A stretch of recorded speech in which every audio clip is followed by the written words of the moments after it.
To everyone, we are again back with our second chapter of unit first. आज हम कुछ थोड़ा सा नया टॉपिक डिस्कस करने वाले हैं। इसका आइडिया कल मैंने आपको दे दिया था कि अल्टरनेटिंग करंट के अंदर हम लैग बिहाइंड या लीडिंग को डिस्कस करेंगे और दो ही चीज़ें हमारी होंगी वहाँ, ईएमएफ और करंट। यानी कभी करंट आगे हो सकता है किसी सर्किट में, कभी ईएमएफ आगे हो सकता है। लेकिन ये जो हमने लीडिंग या लेग बिहाइंड को डिस्कस करना है, ये सर्किट का एनालिसिस करना है कॉम्प्लेक्स नंबर की हेल्प से। ठीक है, तो सबसे पहले हमें एनालाइज करना है कॉम्प्लेक्स नंबर रिप्रेजेंटेशन को। तो इसको थोड़ा सा ध्यान से देखेंगे क्योंकि ये टॉपिक आपने 12th क्लास में नहीं पढ़ रखा। थोड़ा सा होमवर्क भी आप लोगों को दिया था मैंने कि आप लोगों ने ये चीज़ पढ़नी है, अगर सर्किट में सिर्फ इंडक्टेंस है तो वोल्टेज और करंट में क्या रिलेशन है। जैसे यहाँ पर वोल्टेज या करंट है तो करंट आगे चल रहा है, वोल्टेज पीछे है। तो ऐसे ही आपने जितने भी सर्किट 12th क्लास के अंदर हैं वो सारे एक बार देखने हैं अच्छे ढंग से, ताकि इनको करते हुए आपको थोड़ी सी आसानी रह जाए। ठीक है, वहाँ डिफरेंट टॉपिक हैं, यहाँ डिफरेंट रहेगा। एनालाइज करना है सिर्फ हमने, रिजल्ट सेम ही आना है। ठीक है, एनालिसिस कॉम्प्लेक्स नंबर से हमने करना है, तो पहले एनालिसिस कॉम्प्लेक्स नंबर को स्टडी कर लेते हैं। तो आज हम स्टार्ट करते हैं circuit analysis using complex number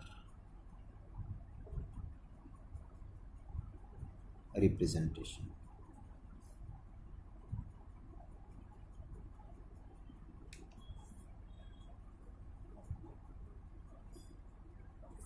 ठीक है, चलिए। कॉम्प्लेक्स नंबर आप सभी समझते हैं कि इमेजिनरी नंबर जो है वो कॉम्प्लेक्स नंबर होते हैं, जिनमें हम आयोटा वर्ड को यूज़ करते हैं। इमेजिनरी वर्ड या आयोटा जिसमें होता है उसको हम कॉम्प्लेक्स नंबर को रिप्रेजेंटेशन देते हैं।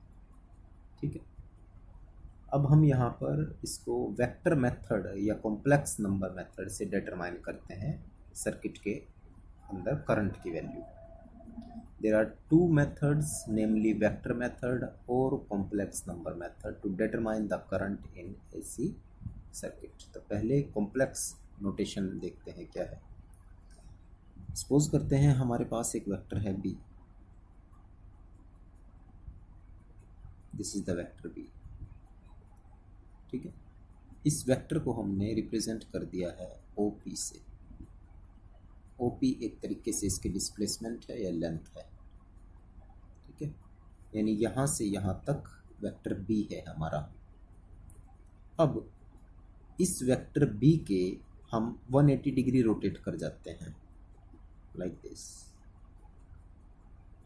और जब इसके 180 डिग्री रोटेट कर जाएंगे इस वेक्टर को, तो ये अपोजिट डायरेक्शन में उतनी ही लेंथ के साथ मूव हो गया और इसको हमने नाम दे दिया P2। ये P1 मान लेते हैं। यानी कि क्या था, पहले हम O से P1 वेक्टर B ले रहे हैं, हमने इस वेक्टर B को 180 डिग्री रोटेट करा दिया और डायरेक्शन रिवर्स हो गई अपोजिट, और इसको हमने OP2 नाम दे दिया। Now this is vector B again, but this vector B is now opposite in the direction of first vector, so we will represent this minus B। ठीक है, ये चीज़ कॉमन है, आप लोगों ने पढ़ रखी है, इसमें ऐसा कुछ खास हमने नहीं किया, लेकिन जो इसके अंदर ट्रिक है वो थोड़े से हमने समझनी है। वेक्टर बी को 180 डिग्री रोटेट कराने पर वो माइनस बन गया है। मैं इसको दूसरे वर्ड्स में कहने की कोशिश कर रहा हूँ, वो ये कि अगर वेक्टर बी को, if vector B is multiply by -1, अगर वेक्टर बी को -1 से मल्टीप्लाई कर दें, then it is rotated through 180 degree. उल्टा कह दिया मैंने इसको सिर्फ। एक्चुअल में किया क्या है, वेक्टर बी को 180 डिग्री रोटेट कराया तो वो माइनस बन गया, लेकिन मैंने ये कह दिया कि अगर बी को -1 से मल्टीप्लाई कर दें तो एक तरीके से ये 180 डिग्री रोटेट हो जाएगा, कोई डिफरेंस नहीं है इसमें। ठीक है, यानी कहने का मतलब ये, किसी भी वेक्टर को अगर -1 से मल्टीप्लाई कर देंगे तो वो हमेशा अपने एंगल से 180 डिग्री रिवर्स हो जाएगा, और जब वो 180 डिग्री रिवर्स हो गया तो यहाँ पर -1, ठीक है, इस -1 को ऐसे लिख सकते हैं हम, square root -1 multiply square root -1, ऐसे लिखा जा सकता है, because this term is iota, this term is iota, और आयोटा का स्क्वायर क्या होता है, -1 के बराबर है। So we can write this value as like this। बात समझ में आ गई? यानी कि अगर हम वेक्टर b को -1 से मल्टीप्लाई कर रहे हैं और -1 को -√1 मल्टीप्लाई -√1 लिख सकते हैं। If the vector is multiplied by √-1 only,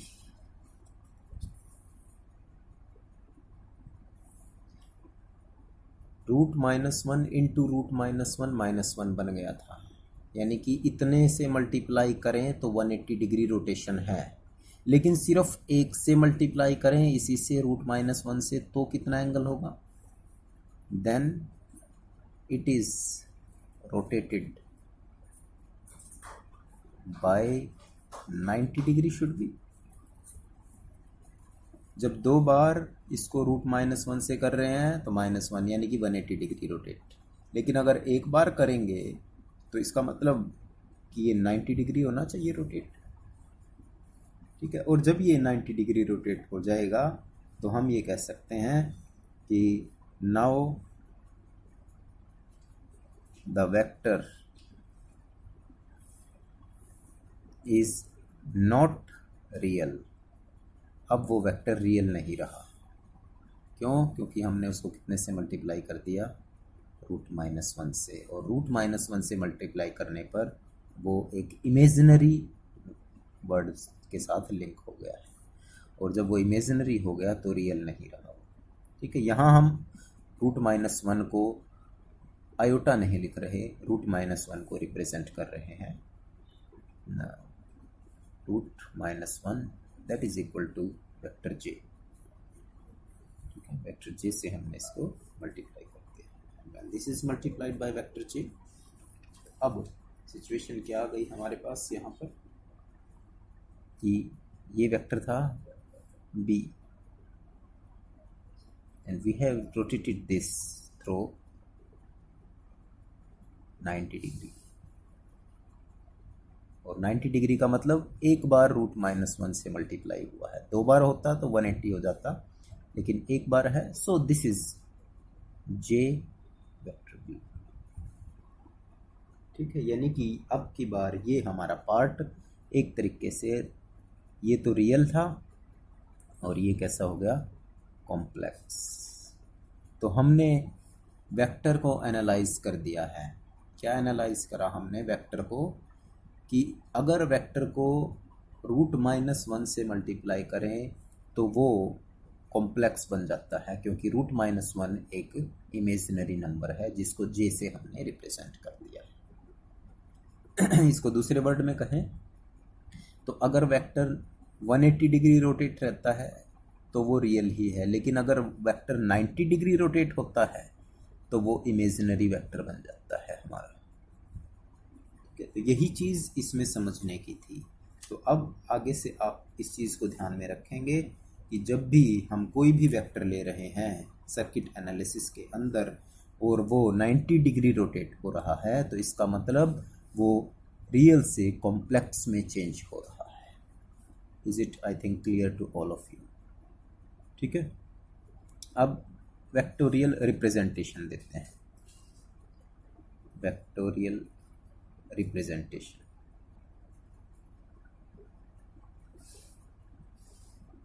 of complex number,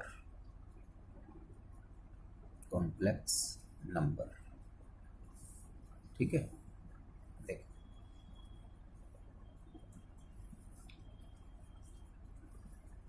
दो एक्सिस हैं हमारे पास, एक्स एक्सिस और वाई एक्सिस। अभी हमने पढ़ लिया कि अगर 90 डिग्री पर है तो वो कौन सा होगा, इमेजिनरी पार्ट होगा, ठीक है। ओ से लेकर ए तक, ओ से ए, ठीक है, ये हमारा एक्स एक्सिस का वेक्टर है, और ओ से लेकर बी तक ये हमारा वाई एक्सिस है। तो ये तो हो गया रियल एक्सिस, और ये कौन सा एक्सिस हो गया, इमेजिनरी एक्सिस, क्योंकि ये 90 के एंगल पर है, ठीक है। और ये इन दोनों का जो रिजल्टेंट है, ओ ए और ओ बी का रिजल्टेंट वो जेड से रिप्रेजेंट हो रहा है। This is represented by Z, और जेड क्या है, इन दोनों का रिजल्टेंट है, और जब दोनों का रिजल्टेंट है जेड, ठीक है, तो जेड की वैल्यू क्या आ गई हमारे पास, z this is equal to a plus, अब ये वेक्टर जो है कैसा वेक्टर है, इमेजिनरी, तो इसको हम लिख सकते हैं जे बी, ठीक है। और वेक्टर ओ ए है यहाँ, ओ ए, अगर ये थीटा एंगल है इनके बीच में, ठीक है, थीटा एंगल, तो ए की वैल्यू क्या होगी हमारे पास, जेड कोस थीटा, और इसकी वैल्यू क्या होगी बी की, जे बी की वैल्यू कितनी, यही होगा जे बी, जितना ये है उतना ही ये, तो ये हो जाएगा जेड साइन थीटा, ठीक है। 11th क्लास के अंदर वेक्टर कंपोनेंट्स को पढ़ा होगा आपने, p by h sine theta होता है, और बी बाय एच क्या होता है, cos theta. Z is equal to a plus j, हमने बी लिखा क्योंकि ये रिजल्टेंट था इसका, और ए और बी को अगर हम लिखना चाहें तो this is equal to Z cos theta plus J Z sine theta, ठीक है। ए की वैल्यू लिख दी और किसकी वैल्यू लिख दी, बी की लिख दी। जेड को कॉमन ले सकते हैं आप यहाँ से, cos theta plus J sine theta, this is equal to Z. एक चीज़ और थोड़ा सा ध्यान रखें, जब भी हम कॉम्प्लेक्स नंबर की रिप्रेजेंटेशन वेक्टर से कर रहे हैं तो आप लोगों ने ये पढ़ा होगा, जैसे कि सपोज ये रिजल्टेंट है सी, ये ए ये बी, तो नॉर्मली हम वेक्टर सी को क्या लिखते हैं, ए प्लस बी लिखते हैं, ठीक है। लेकिन अगर वेक्टर कॉम्प्लेक्स हो जाए, एक कॉम्प्लेक्स हो जाए, तो जेड को मैंने एरो सिंबल बीच में लगाया है, आगे की तरफ नहीं लगाया, ये ध्यान रखना है, यहाँ पर एरो सिंबल आगे लगा है, ठीक है। तो वेक्टर जब कॉम्प्लेक्स में रिप्रेजेंट हो रहा है तो उसका एरो सिंबल बीच में लगाना है, समझ में आ गई बात, ठीक है। So this is also Z, Z cos theta और इनटू में जे, और ये टर्म e की पावर एक्सपोनेंशियल में रिप्रेजेंट की जा सकती है, और we can write this value as Z e की पावर जो यहाँ पर है j, और कितने एंगल से है, थीटा। तो ये हमारा एक वेक्टर का एनालिसिस हो गया, रिप्रेजेंटेशन हो गई। ये आपने याद रखना है, जब भी cos theta plus J sine theta आ जाए तो we can change it into the exponential, जैसे e की पावर थीटा और e की power iota theta divided by 2 cos theta और साइन थीटा में चेंज करते थे, वैसे ही इस वैल्यू को हम लिख सकते हैं e की पावर j में, ठीक है। इम्पोर्टेंट वन है ये चीज़ें, अगर समझ में आएंगी तभी आगे लिख पाएंगे हम इन चीज़ों। क्लियर, चलिए अब रही बात मैग्नीट्यूड की। अगर सिर्फ मैग्नीट्यूड लिखा जाए, वेक्टर जे था हमारे पास ये कॉम्प्लेक्स में, इसका मैग्नीट्यूड लिखना है, तो मैग्नीट्यूड का मतलब क्या हो गया कि ए का स्क्वायर और प्लस बी का स्क्वायर, तो ये इसका मैग्नीट्यूड की टर्म्स में वैल्यू है। ठीक है, अगर z को e की टर्म्स में लिखना है तो ये लिख सकते हैं हम इसको, और z को मैग्नीट्यूड में लिखना है तो ये लिख सकते हैं इसको। क्लियर है, ये चीज़ ध्यान में रखनी है अब आप लोगों ने। दिस रिजल्ट, ठीक है, एंड दिस वन आल्सो।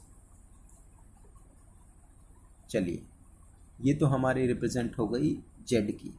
अब इसको हमने सर्किट के साथ कैसे एनालाइज करना है in terms of current and EMF.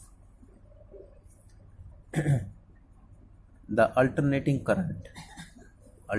Current I क्या लिखते हैं हम, आई नॉट साइन ओमेगा टी। एक चीज़ और ध्यान रखें, अगर साइन है तो भी ई की पावर में लिखा जा सकता है, कोस है तो भी, अगर दोनों है तो भी। तो अब यहाँ पर हम जनरल इक्वेशन ये लिखते हैं, i is equal to I naught sine omega t. और अगर ओमेगा टी के साथ कोई एंगल थीटा लिख दें तो भी कोई फर्क नहीं है। ऐसे ही ई इज इक्वल टू क्या लिखते हैं हम, e naught sine omega t plus theta. तो इस इक्वेशन को क्या लिख सकते हैं यहाँ, this can be represented from this formula, i is equal to I naught e की पावर जे और जो एंगल है ओमेगा टी प्लस थीटा। ऐसे ही इसको क्या लिख सकते हैं यहाँ हम, e, this is equal to E naught e की power j omega t plus theta. तो this can be represented as a vectorial representative of current and voltage या ईएमएफ।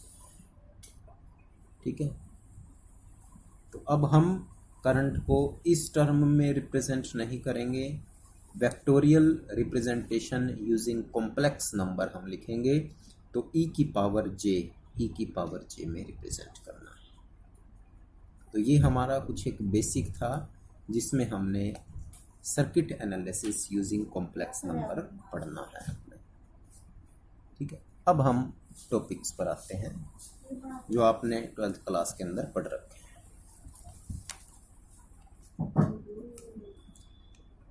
सबसे पहला हम पढ़ रहे हैं AC circuit with pure resistance,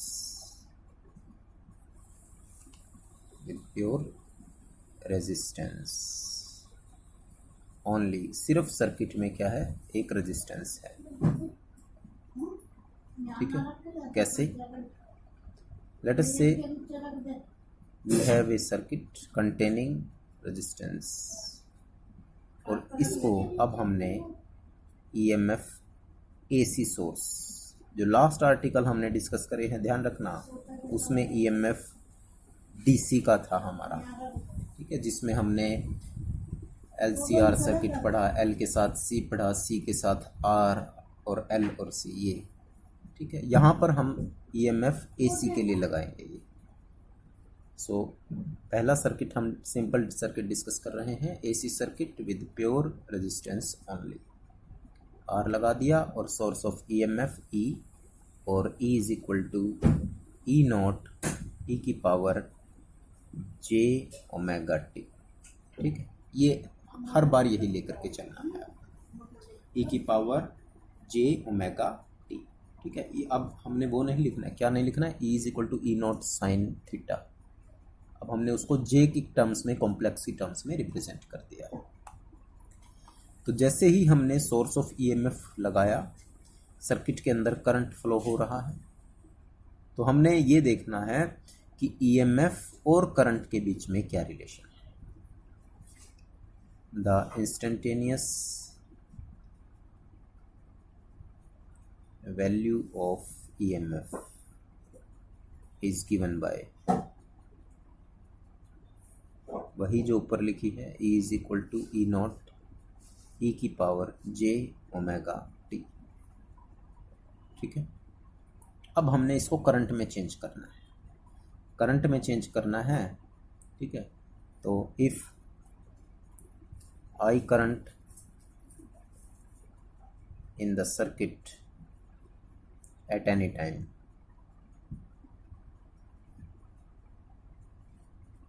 eight any time T, किसी टाइम पर सर्किट में आई करंट फ्लो कर रहा है। तो according to Ohm's law I is equal to क्या होता है, वी बाई आर या ई बाई आर लिख सकते हैं इसको। तो i is equal to E by are है, तो ई की वैल्यू इक्वेशन नंबर 1 से पुट कर दो यहाँ पर। तो आई इक्वल टू क्या हो जाएगा, ई की जगह क्या आ गया, ई नॉट ई की पावर जे ओमेगा टी और डिवाइडेड बाय आर फ्रॉम 1। ई की वैल्यू यहाँ से ये पुट कर दी हमने, ठीक है। अब ये ई नॉट बाई आर बन गया, और जब i is equal to E by are है तो ई नॉट बाई आर क्या बन जाएगा हमारा, i is equal to that becomes i naught e की power j omega t, equation number 2। So this is our equation number 2, this is our equation number 1 that we have to be analyse. और i not कितना है ये भी यहाँ लिख लेते हैं। आई नॉट कहाँ से मिला है, ई नॉट को आर से डिवाइड करने पर मिला है, ठीक है। अब एनालाइज करो इन दोनों को। ई है यहाँ पर आई है, ई नॉट है आई नॉट है, ई की पावर जे ओमेगा टी है, ई की पावर जे ओमेगा टी है। तो इसका मतलब ये हो गया कि जिस फेज के अंदर करंट फ्लो हो रहा है सर्किट में, उसी फेज के अंदर ईएमएफ भी है सर्किट के अंदर, ठीक है। क्योंकि ये टर्म जे ओमेगा टी, ओमेगा का मतलब एक तरीके से फेज के डिफरेंस को रिप्रेजेंट करते हैं ये चीज़ें। तो दोनों ही में जे ओमेगा टी है, यहाँ भी जे ओमेगा टी है, यहाँ भी जे ओमेगा टी है। तो ईएमएफ और करंट दोनों सेम फेज के अंदर चल रहे हैं, और जब दोनों सेम फेज के अंदर चल रहे हैं तो इनको हम जो है रिप्रेजेंट करेंगे ग्राफिकली और पिक्चोरिकली, ग्राफ से, दोनों ही तरीके से। कैसे,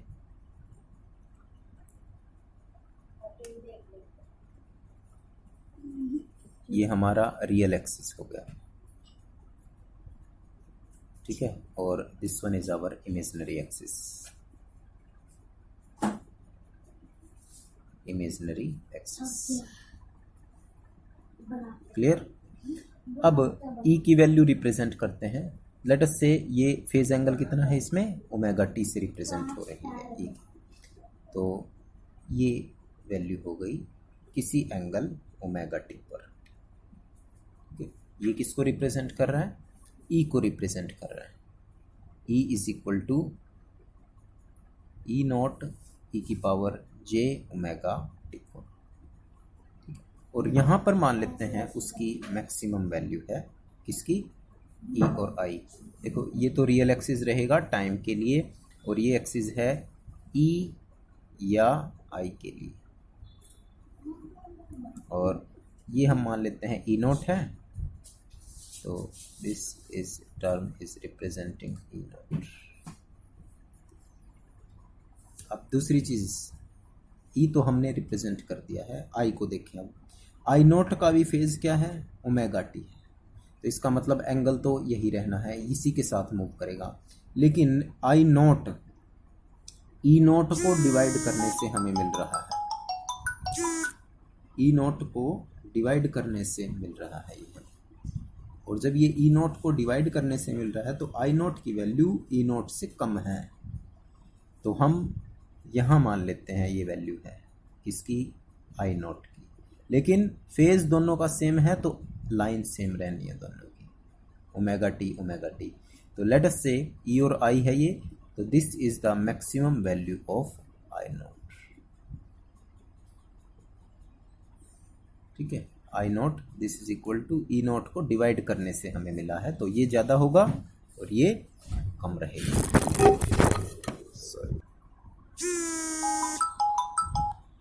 चलिए थोड़ी सी डिस्टर्बेंस हो गई थी इसमें, ठीक है। तो वहीं से दोबारा से मैं बता रहा हूँ आप लोगों को कि ई नॉट को रिप्रेजेंट करा ओमेगा टी पर, आई नॉट को रिप्रेजेंट करा ई नॉट को डिवाइड करने से हमें मिल गया ये है। तो इसका मतलब करंट थोड़ा सा कम रहेगा सर्किट के अंदर, और जब सर्किट में करंट की वैल्यू कम रहेगी, मैग्नीट्यूड यानी कि ये मैक्सिमम करंट है, ठीक है, तो जब हम इसको पिक्चोरिकली ग्राफ से रिप्रेजेंट करेंगे तो पिक्चोरिकली ग्राफ एक तरीके से वेव की फॉर्म में है, और यहाँ हम इसको इस तरीके से लिख रहे हैं।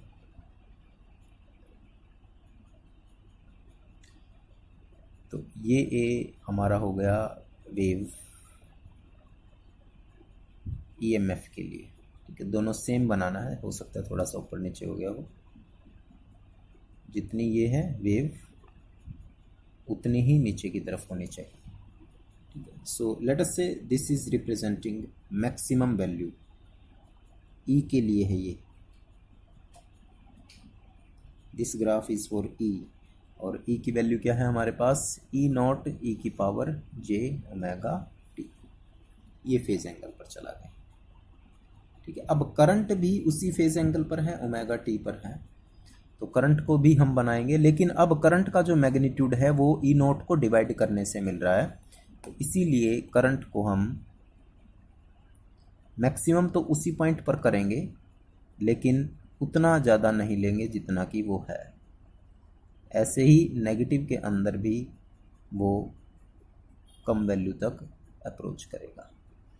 दोनों सेम जीरो से शुरू हुए, एक ही पॉइंट पर वो मैक्सिमम हो रहे हैं, फिर जीरो हो रहे हैं, फिर नेगेटिव में भी एक ही पॉइंट पर मैक्सिमम हो रहे हैं, फिर जीरो हो रहे हैं। So this is representing I is equal to I naught e की power j omega t. There is no phase difference between, there is no phase difference between E and I in case of resistance only, resistance only। सिर्फ resistance के case में हमने ये देखा कि current और voltage same phase में है, लेकिन करंट थोड़ा सा मैग्नीट्यूड में कम है बस। ऐसा ही 12th क्लास में आप लोगों ने पढ़ा होगा, ठीक है। फेज डिफरेंस नहीं है, लेकिन वहाँ कॉम्प्लेक्स से नहीं रिप्रेजेंटेशन, यहाँ हम जे एंगल से ओमेगा टी के साथ रिप्रेजेंटेशन दे रहे हैं, ठीक है। चलिए, थोड़ी सी वीडियो लेंथी है, तो नेक्स्ट वीडियो में हम डिस्कस करते हैं अभी AC circuit with pure inductance.